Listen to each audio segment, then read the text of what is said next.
Okay, so here's the plan. Keeping the half cab. I'm going to work on this project later on, but right now I need a running Jeep. Ignore transmission, that's for my truck. It's just standby in case it breaks or something. I got something ready to go. But here's the cheap Jeep that I picked up. Changed the wheels on it. Picked up some used wheels and tires. Tires are probably no good. They're all like, somebody let this go way out of alignment. You see how rough it is? Anyway, I'm gonna change the color of the Jeep.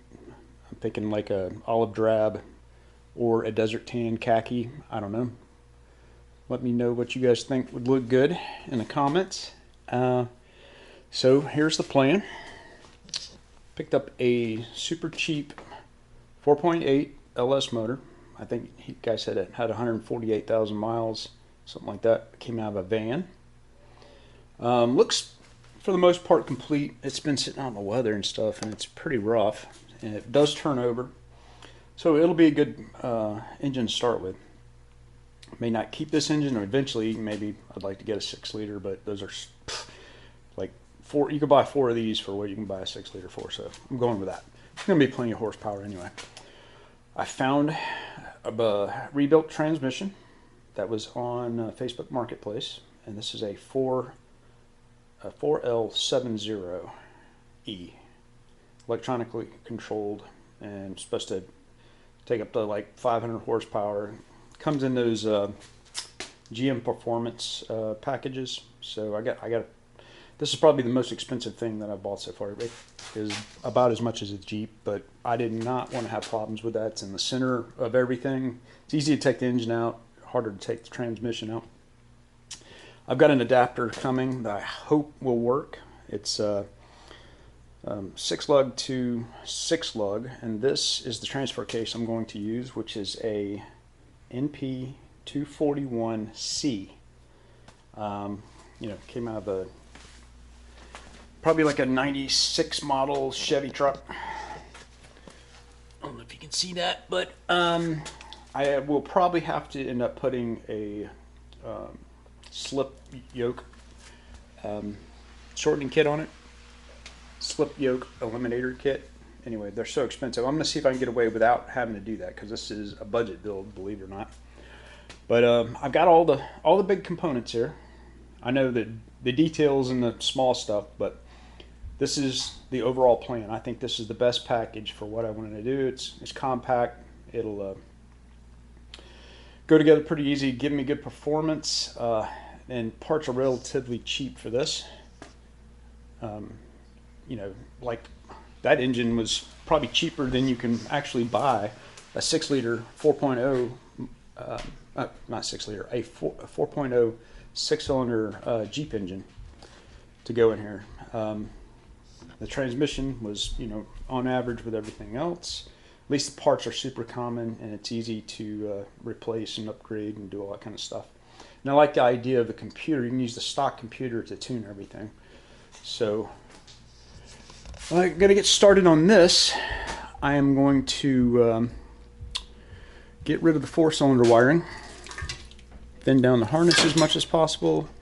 I'm going to leave these mounts in here. I'm sure I'm going to have to remove them, but before, I think I'll probably stick the engine in here first. I don't know.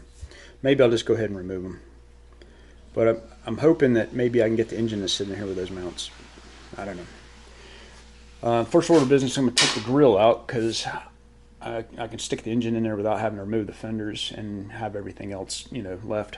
I want to, before I stick the engine in here, I want to scrub this down and paint the inside.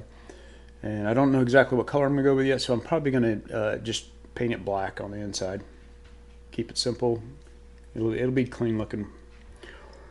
And yeah, I'm going to get started.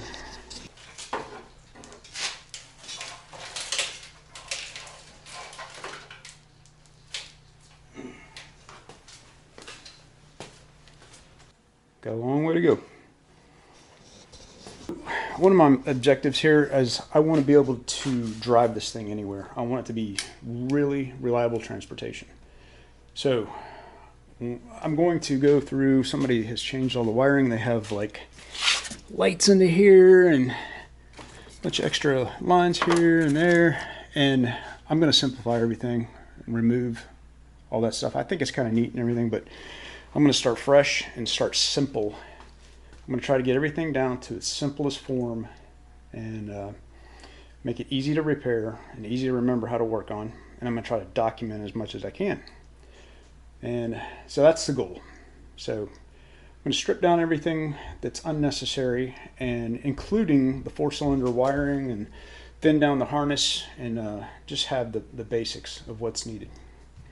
And I want to maintain the airbag system and the body control module and stuff like that. So I found one thing that I didn't know had happened. Somebody had just hacked off the air conditioner line. So I didn't plan on having air in this thing anyway, because that's part of the purpose of having this thing, so you can drive around with the top off. So it's not totally disappointing, but it would have been nice to still have it. If I ever want to put air back in there, it's going to be a lot harder. Okay, anyway, that's enough of that. Yeah, I'm rewiring the thing. Anyway, I'm taking out everything that doesn't go back to the fuel tank, which is mainly the 4-cylinder engine harness, and leaving what's left. So, fun.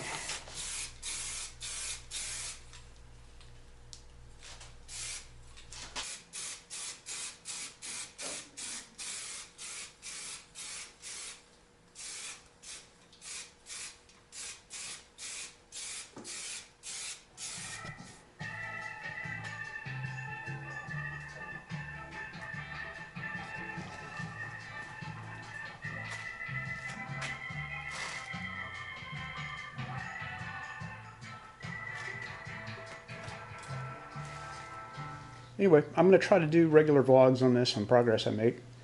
And a lot of people have already done this out there, but I'm going to try to do it my way. And anyway, follow along if you want to check out what I'm up to and if I'm successful or not. And thanks for watching.